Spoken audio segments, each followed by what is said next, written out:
And I was like, well, I can do that because this was the very first accent I ever learned, actually, as a wee lad. So it was very natural to me. And I thought, oh, well, he seems like a wee bit of a trickster.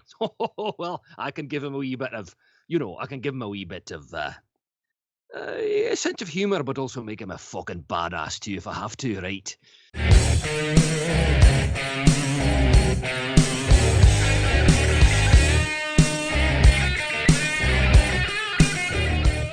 So Borderlands. All right, so we're gonna. I'm sad knowing it won't happen. Now well, let's get a random encounter. Yes. Oh, okay. Man, so cool. I keep hitting about random encounters. We didn't have it in like 2 weeks. We can get a Blood Axe since he's here. We can actually get him to roll on the dice cam. Man. Hey man, hey. Our boy have probably say the same line when he sees him. What the hell is that? No. He says, "What the fuck is that?" He sees a siren. He's like, what the? Well, he's been high busted. He's never seen it. He's like, whoa. Yeah, he never seen a sire before. For those of you who don't know, sire's wearing gears. And it's when you mark it, because you've been marking, he'll normally call out what the gauge is. He'll be like, oh, here. That's that. But when you tag that, he goes, what the fuck is that? What the fuck? Actually, I want to get that with Clayton. Is the same thing. I would love to be able to record that and make it a ringtone on my phone. Hey, I need to hear. Oh yeah, Clayton does say so. I think I have heard him be like, he's like, "What the fuck is that?" Because actually, I don't know if hang on, I'm sorry, I am going to geek out for a second because I did go and rip some audio from Gears. Here, roll while you. Hang on, no. If I can get it to play. So that's one of my text messages, and then I've got another one that for Mrs. Blood Axe. Actually, it's our girl Sarah O'Malley as Lizzie, her laugh. So, all right, I'll roll the black die. All right, here we go. Random encounter time. 9. Number 9. Happy moments. Most satisfied from an RPG game ending. I thought it was 6. Yeah, I have it actually as video game or tabletop. You rolled it. I gotta think, man. I played a lot of RPGs, man. Like some of them weren't in English. You don't know how like when I couldn't get stuff on. I played a lot of RPGs, man. Oh God. I think one of my favorite ones, and I'm going to pull a tabletop example here, but I think one of my favorite endings was when Q and our boy Flynn were playing together, and he played as a construct, and I was this elf that had the elemental template of Earth. And in the end, because Flynn is such a phenomenal DM, and he likes to reward the players for their play, especially whenever you commit yourself. And so in the end, my elf became a herald to the, what was he called? I can't remember what he called me, but basically, it was it not Kasut? It was an Earth Elemental plane. It was Earth Elemental plane, but it was like the fire, like Lord, the Lord of that plane or the King of that plane, and I was his herald. So they would send me off on missions of in being an epic level character at the time. It was I had the abilities to be able to do all kinds of stuff. But anyway, I think the that game was one of the few times that we really had a lot of camaraderie. It was funny because he would pick on not liking the elf, but he would go into danger just to be able to pull me out of the things I got into. But I think one of the funnest things that we did was I had the ability to earth glide. He would pick me up and throw me through buildings, and I would earth glide through stuff to get to where I was going. So it was a blast. But the story where I was able to actually receive a title and be put into a position to where I was actually serving one of the lords of the planet of Earth, I thought was a really good story. So that was probably one of my favorites from my tabletop version. What about video game? Because I was thinking video game. That almost feels like you get into tabletop. That's like a whole other subject for me. I don't do a lot of RPG video games. I do more shooters, which is kind of weird because I kind of grew up on RPGs. But I remember playing a lot of them on Nintendo as a kid. Technically, Borderlands 2 was a shooter RPG. Well, yeah, it was an RPG, but Borderlands 3, the ending was actually kind of shitty. I said 2. I did not say 3. You said Borderlands. I said Borderlands 2 was technology. I specifically did not say Borderlands 3 because I would never consider that to be on your top endings unless we're going to DLC. Yeah. In which case, Krieg's Mind. Yeah, that was good too. But from an RPG perspective, KOTOR 2 is what it was. KOTOR 2 was amazing. The ending was, they telegraphed it a mile away, but it was still a phenomenal story at the end. So yeah, I will say it's not exactly the ending, but the completion of the story, because the ending builds up over like the last act or so. But as you're finally unlocking all the lost memories and all that stuff, would be Planescape Torment. Like, because from the beginning, I didn't know what was going on, and the completion of the story, figuring out exactly what was going on. No, there's like 5 different endings. You know, there's one where all your friends are dead. There's one where you resurrect all your friends, all that stuff. And that really didn't matter as much as just the completion of the story, where you figure out all your different incarnations, you know, and all that stuff. And you're actually figuring out what you're actually in and what you've been doing over all this time, and sort of figure out who you are. It was a beautiful story and a really good conclusion. The last cutscene, I think, was like 5 seconds long or something, but it was the build up to everything, and that tying all the loose ends together in that last bit, you know, that made that story already good game and made it really conclude really nicely. Right. But yeah, Any that's others? probably my top video game ending there. I mean, there's probably several honorable mentions, but I'm not going to go through them all. Plus, I my memory sort of sucks. Well, I'm going to have to do it and say probably the most, expected answer. But I will always remember Final Fantasy VII. Like, it was the fantasy game that, like, I felt it built up to that epic. And that last showdown, because I was almost going like, I don't get a one-on-one, and then it's like, I get out of oh, yeah. And that was Final Fantasy VII, not the remake. I haven't played it. I'm not saying it doesn't build up to anything. The original Final Fantasy VII was incredible. Like, just an incredible playthrough. And there was a build-up, and at the end, I was like, I just played an epic RPG. And then going back to old school, obviously, I love Final Fantasy 2 for American. It gets weird with the numbers. But Chrono Trigger, I recently got reminded about Chrono Trigger. And Chrono Trigger for the old RPGs was effing awesome. Yeah. That was an awesome, like, RPG. Honorable mentions is just, honestly, just about everything Bethesda. Like, because it's personalized. Like, Fallout 3. I don't know if I've New ever. Vegas, I don't know if I've hardly ever seen the ending of a Bethesda game. Like, I'm so bad about going off on Fallout New Vegas and Fallout, especially Fallout New Vegas, where I felt like I really got to make all my own calls.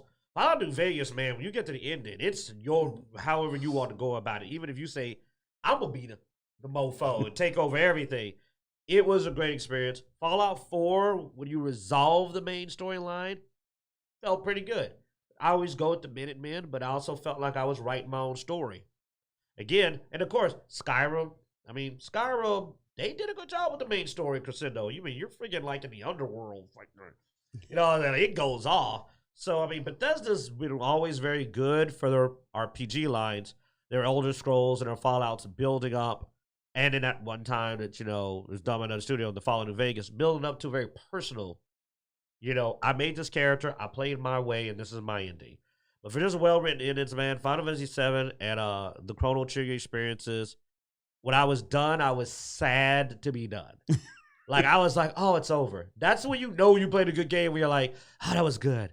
I wish there was more. Or you play it over again and again. And I did. I beat Chrono Trigger so many. Back in the day, dude, I got every ending for Chrono Trigger repeatedly. And I mean every slight alteration. Did I go back and get Robo, or did I leave him in the past? Ooh, I want to get the one where Frog gets cured and turned human. See, if you're a Chrono Trigger fan, you're the only person who knows what the fuck I'm talking about. I've never played it. I got the special speed ending where you beat it immediately and they actually screw with you and do a rapid credits and then put you in a debug room. I remember all of this. I remember how to get that ending. Now, no spoilers here, so I'm not going to tell you the ending. But if you really want to know the best ending, you got to play Dennis the Menace game. Oh, that's cold. Oh. Yes, if you went back, there was a game that Dennis the Menace did not have an ending. They didn't complete it, so they made the last stage before the last stage unbeatable. They ran out of time before finishing the game. That's the original copy. They eventually supposedly went back and tried to put like a BS game in. And I think it's just a screen even then. It's just like, you win. Remember back in the day when you beat a game and all it did was say you win? Or the end. Or the end, and that was it. You're just like, wow, that was... At least I got to run off. I think that's how Battletoads ended. Battletoads, you just saw the three toads and it just popped up the end. Yeah, it was like I can't believe you got past the bike section. You beat Battletoads? Oh, the invisible barriers was insane. Oh, the bikes. The speeder bikes? Oh, yeah. I had a map of the last speeder bike area and still couldn't beat it with the map. It was in Nintendo Power. I know. I had it. Yes, it was like this long. You had to lay it out on the floor. It's like this long. And just like, you're pausing it to look at the map and like, yeah, up, down, up. I mean, it was crazy. All right, let's go on to one of our favorite games that we play a lot together is Borderlands 3. So we had an update that came out, was it Thursday? It was this past week, a couple days ago. But so you can, what's Eddie Sprinkles have? He said, "Holy cow! I've completely forgotten about Battletoads until it was just mentioned." Hey, they came out with a reboot a little while back. It was horrible, and you can't play it with a friend, so I deleted it. Yeah, it's like pulling out Double Dragon. And you can only play as one player. It's like or Contra. It's one player. Yeah, it's like what the hell. So Borderlands 3 had a new update that came out, and one of the things that we enjoy the most is they now have unlocked all of the different events. You have to turn them on individually, but so we've been running some cartels. You can do the Halloween, the cartel, the Valentine's Day. I don't even know if there's another because most of the others suck. It's really just we've been playing cartels because we also got a video that's coming out this afternoon. Actually, it's coming out today. Of us running through the cartels together. And that is probably the best, not even DLC, which I would consider That's it. That's the thing. Is this an event? It's an event. But it is DLC. You know what? Let's let somebody who first experienced. What did you think of the cartel mansion and all that? What did you think of it, Zeno? It was cool. See, that's high praise for him because he's being a dick right now just to annoy me. I like the fact I could get a Iridium a lot easier. Well, there's Iridium, but I like the map, dude. I think the map has a lot of work. That mansion is badass. It is. The music is it's all Miami Vice style. Like that exactly. It's in the whole point of that particular event is it looks like you're going through Scarface. I mean, that's the whole motif, but it's the whole Miami vibe. I love this the name 80s of the actual music. Area is the house that Joey built. Yes. And when you get in there, he has one of his lines, "I'm a legitimate businessman." Yeah, and when you finally get to him, he has a big pile of iridium, which looks like purple cocaine. I'm sorry, on his table. Powdery substances all over his desk. Sugar and sweetener, man. It's sugar and sweetener. But definitely check out the video for that. We also show you how to solve the puzzle, so you can actually unlock the room. He solves it. No, I have it on the video. Yeah, you solve it. I do not know how to solve the effing puzzle. But that's just one part. The next thing is you actually gain 7 more levels up to 72. I thought you'd go to 70. Was a good one. No. So you get 7 new skills. So guess what? We get to do all new build videos for Mose and Flack. So I'm going to tinker around with Mose a little bit and go through some of the changes because they did nerf some of the anointments. They took my 5150 I've got my OPQ, though. down to 5100. Oh, boy, they nerfed sadly, I didn't get hit as bad. Like, these two were doing 5150 and you were doing it 390. Well, the thing is they nerfed the general anointments. They didn't really touch any of Zane's good anointments. Oh, no, they buffed some of the class ones, yeah. Yeah, but they didn't do it for Zane. You know, I would expect them to up maybe the frost one with Dude, Sentinel. Flack got 1. His fade out got boosted 1. Well, actually, they just said, "Fuck you, Zane." Got a huge but boost. Mose, they increased everything. Mose is well, no, but the problem is Blood Axe doesn't use the friggin' mech because he's a weirdo. So, like, all these mech buffs, and I remember I was telling him the buffs, and he's just like, there's nothing you Flack got increases to his fade away. And his gravity snare. Yeah. So Gravister sucks though. But he got tons of buffs. Zane, fuck you, Zane. You didn't need him. Amara, she's got some good buffs. Zane, fuck you, Zane. By the way, I play Zane. But definitely be on what you got, because we'll probably do some of the videos the next couple of weeks to show our new builds. Hit the face puncher. My last build, I have updated it and made it better, but it's like, that's still Rex. But that OPQ, it does feel good. My OPQ's back. It's not the strongest, but it still feels good. And I got the yellow cake, and I was disappointed. Because the dang damage calculation works. Yeah. Yeah, exactly. You hoping they're going to break it again? Like, well, that and the Infernal Wish, I thought I would actually do more damage. I have to shoot twice to kill one person, but I can shoot with my Plague Bearer once with a level 65 but it takes version. 4 rockets to shoot it once. I keep telling you. But I ain't worried about him. Well, I'm shooting. Well, yes, but for us, the yellow cake works well because we don't grow rockets out of our boobs. But if you have a 2x yellow cake. I had one, and it took 2 shots, and I just won with the Plague Bearer. This is a thing. In an attempt to dupe the 2X, Blood Axe, known for his infamous impatience, decided to sign out while we were doing this. I didn't sign out. No, I changed my networks. He changed networks, causing the yellow cake to disappear. I told him Zane's 2 times yellow cake. I will farm him a 2 times yellow cake. You ain't succeeded yet. I will get it. All right, we'll see. I will get it. Oh, him, because it was a U-Rad yellow cake. He didn't have URAD. It wasn't URAD. It was going to be when I was done with it. Yeah. All right. Yeah. So on top of the I was gonna re-roll it, changes to gameplay, they did add crossplay, except for with Sony.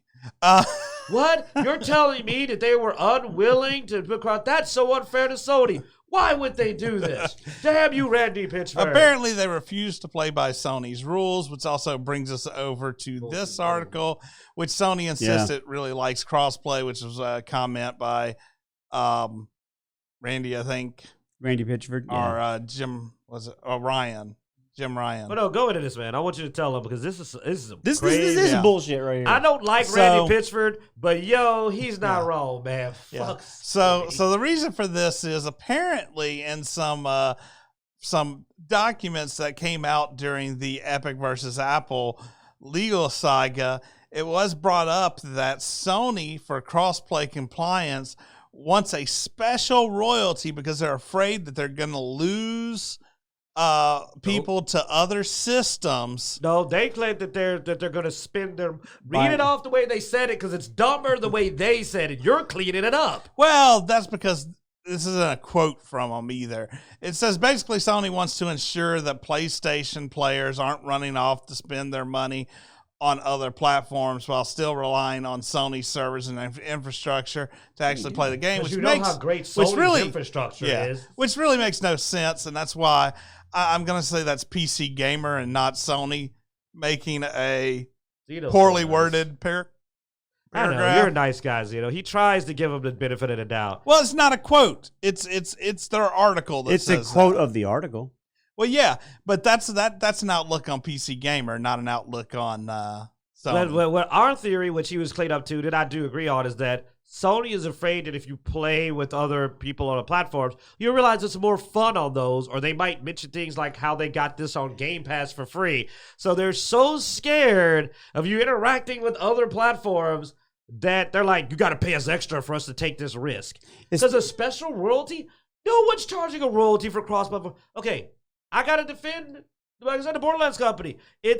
They had to develop the technology for cross-platform. So they already spent money so their game can be cross-platform. And then one of the guys goes, pay us more money just for us. And they're thinking, fuck you. And I don't blame them to go, no, we're not going to, we did all the work. Yeah, but we're so great in our infrastructure. No, your infrastructure's not. Your infrastructure sucks. Nobody likes the PlayStation Store network. When he got his Xbox, the first thing he noticed, he's like, wow, it's so easy to start games and play online, and I don't have to sign in all the damn time. The store's clean and easy to navigate. It's broken up into categories. Hey, look, I'm going to play Borderlands. Click properly. Yeah. So, yeah, the Microsoft store definitely has a lot more advanced R&D in it versus the PlayStation store. And they're screwing their people. If you got, because you know what they did? They took value away from the PlayStation version. We can now play with all of our fans. You on PC? We play with you. It even says you can cross the Epic Store. And we can communicate with you because now the verbal communication. In-game, yes. So we can talk to you without you having to be on an Xbox team. It's, Microsoft team. It's really cool. And we can do this except if you're on PlayStation. If you're on PlayStation, you're on an island by yourself. You have to play with other PlayStation people. Because PlayStation wants people to pay them money for them to add a feature to their game that adds value. Why is there a foot in the middle of that? It's a psycho. Yeah. It's just I thought you said you played Borderlands. Yeah, man, but I don't recall anybody having a foot up to their face. You haven't played enough Borderlands as you think, then. It's probably a necklace. Could be. Could be a necklace. There's a whole section where they talk about how they keep eating their own thumbs. Like, that's what they complain. Like, yeah, these psychos are hard to deal with. They keep eating their thumbs. They kind of need that to hold guns. There's a whole dialogue in the game. But the point is, you know me and how I am about Sony. But beyond that, this is just, I actually pick on them, but as I told you, I'm not that bad. I feel bad not being a bully, not joking, for Sony fans that they're literally getting screwed out of value for their game and an experience because Sony's that greedy. That's really sad.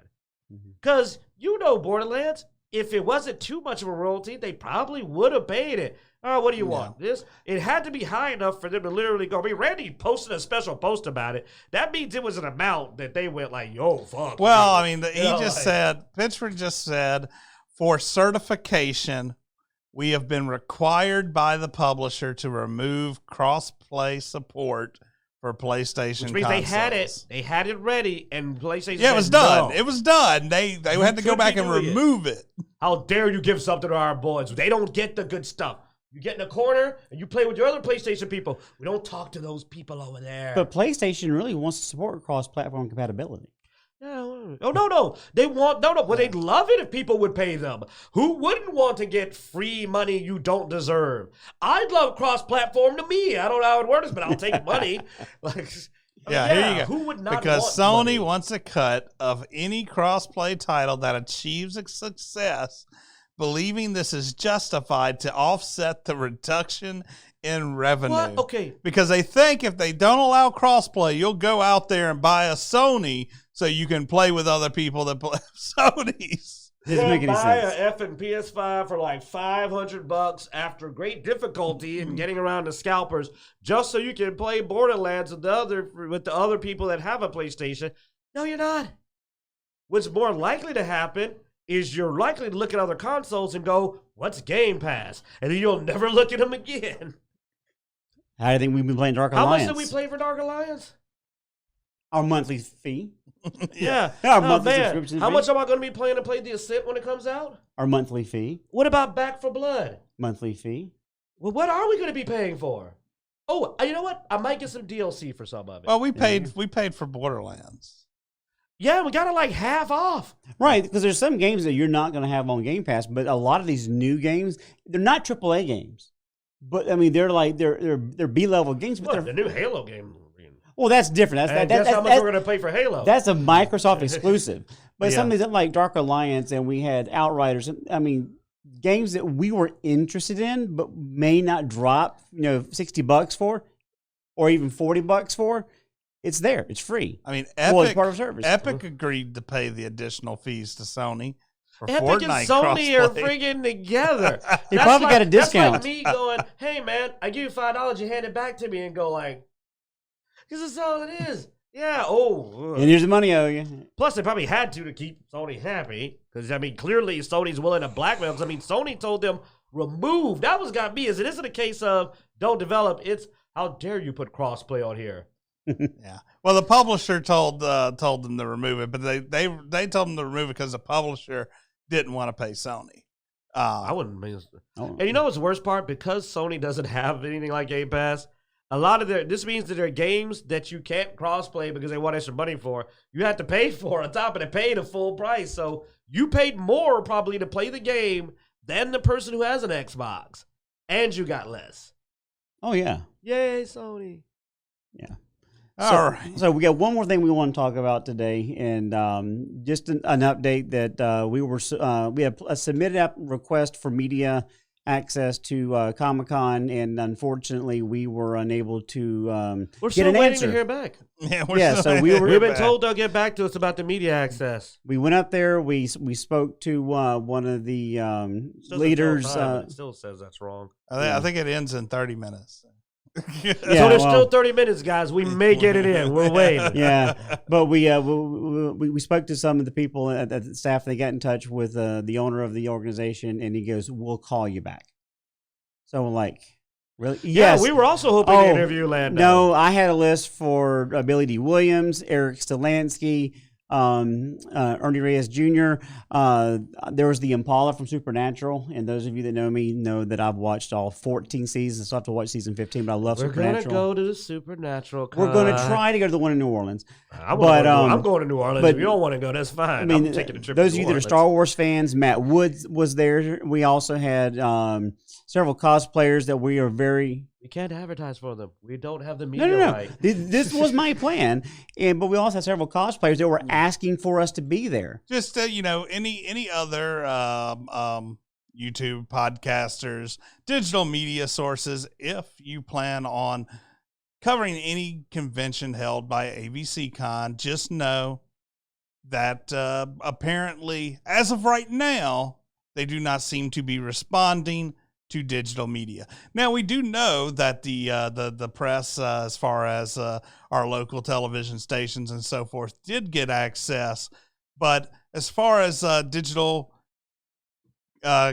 contributors or creators, that is not currently included. To our knowledge, it may just be us. Well, I mean, they told us. Yeah. That They also told us they'd get back to us. that they didn't know if they were accepting any, and they'd let us know. Yeah. So Remember they being that I talked did about not, selling us that bridge so being too? I did not hear anything, Remember I would they have sold to that bridge in New assume Some Swampland. Some Swampland, I remember that. that it would mean that they don't give a shit about digital media. That's how I got. Which makes no sense know. because it's free Which, I mean, if we hear advertising. anything else in the future, we'll let you know, positive or negative, on how that goes. Hopefully they'll reach out to us at some point and at least give us a response. We'll see. Waiting on a response. We'll let Week you or two know. from now, I'm going to go back. So about that media access to the Comic-Con. And Yeah. But yeah. Well, anyway, so we definitely were disappointed. that is in possible, that. Teddy Sprinkles. But for reasons that I'm not allowed to tell you because Zeno wants to be professional. Yeah. Anyway, we are looking at some other cons that we are looking to cover. If there's a con that you guys want us to cover anything or try to get interviews with some people that are showing up there, send us an email, send us a message on Facebook, whatever, and we'll try to get media access and see what kind of coverage we can get. We're open to that. Most cons we've worked with have been very open to digital media. So They also contact you whether it's yes or no. yeah, most of them we get a reply back one way or another. But we'll see how this unveils as time goes by. And I think that's going to wrap up the show. Well, my whole thing is I'm aiming for all the New Orleans cons, so that's keep your eyes out. I don't Because really you give want a to crap drink. what I'm going to as long as it's in New Orleans. Hey, that's why you'll go to Supernatural Con with me. Yeah, it's in New Orleans, man. Y'all gonna Yeah. see that after party. Yeah. Hey, I want to see if we can get one of those guys to go drinking with us, man. I don't care. I'll ask them like, hey, man, what y'all doing after this? All right, guys. Now you're Thanks getting for drunk. thanks for watching as always. Be sure to check us out on Facebook, Twitter, Twitch, Instagram. We do this show live every Sunday at 3:30 on Twitch Central Time. And you can go to Dicejunkies.com to find links to everywhere we are online. And I guess that's it. Yeah. As always, We hope we hope you enjoy.